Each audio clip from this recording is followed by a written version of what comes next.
WrestleMania 41 concluded a few days ago, and here are some of my thoughts along with their top 5 WrestleMania 41 matches from the 2-day event. So in terms of match quality, night 2 was far superior to night 1. Not to say that night 1 was a total misstep. I just feel like a lot of the matches just were underwhelming or just decent enough to get by, but not like a Mania level event. Some of the matches that I was looking forward to were just decent, but not great on night 1.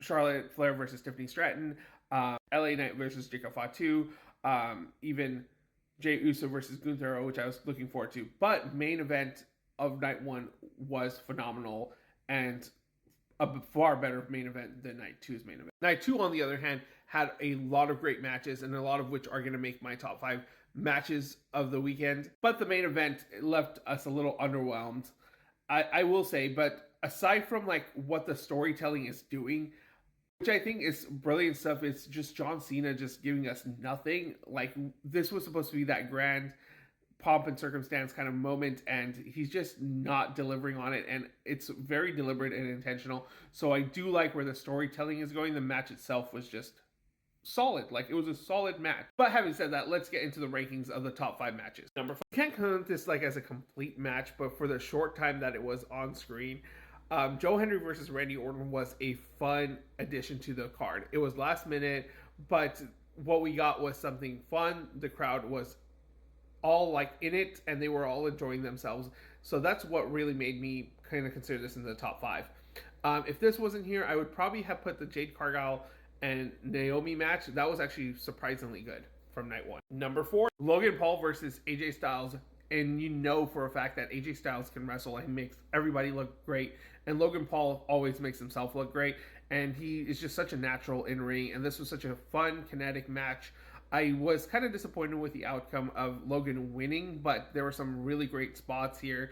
And I'm just kind of interested to see where AJ Styles goes with his career forward, especially after the storyline. Number 3, the 4-way match for the Intercontinental title with Braun Breaker, Penta, Dirty Dom, Mysterio, and Finn Balor. That was a fun, kinetic, always engaging match. It was just a lot of high-flying moments, some really great like spots, like the table spot itself, a lot of near falls that were really cool to watch. Some interferences, the drama, the storytelling, just a test of strength.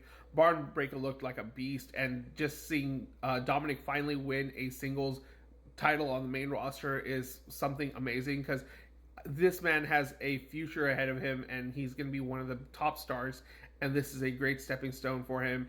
And it was just great to see that the crowd got really behind him, even though he's the top heel in the company. They were really ecstatic to finally see him win gold and finally do something truly exceptional, and not just be a lackey for, you know, Liv Morgan or Rhea Ripley or whoever else it was.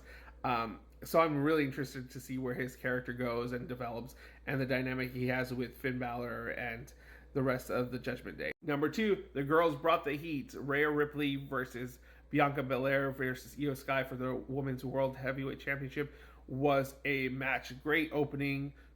It was such a kinetic match. There was always something happening, all like really cool near spots. Great timing by the whole team. These girls know how to wrestle. And they just have some incredible strength, incredible athleticism in this whole match.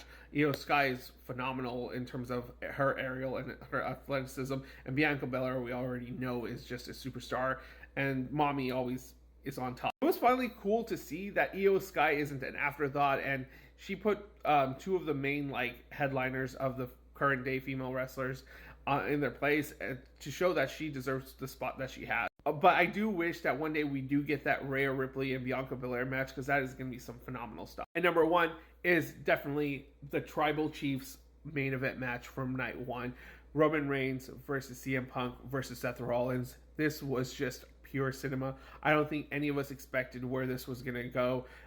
We all expected Paul Heyman to either betray CM Punk or Roman, and he did both. And you know, there's this whole new faction that's being created with Seth Rollins headlining it, and it's just going to be some incredible stuff.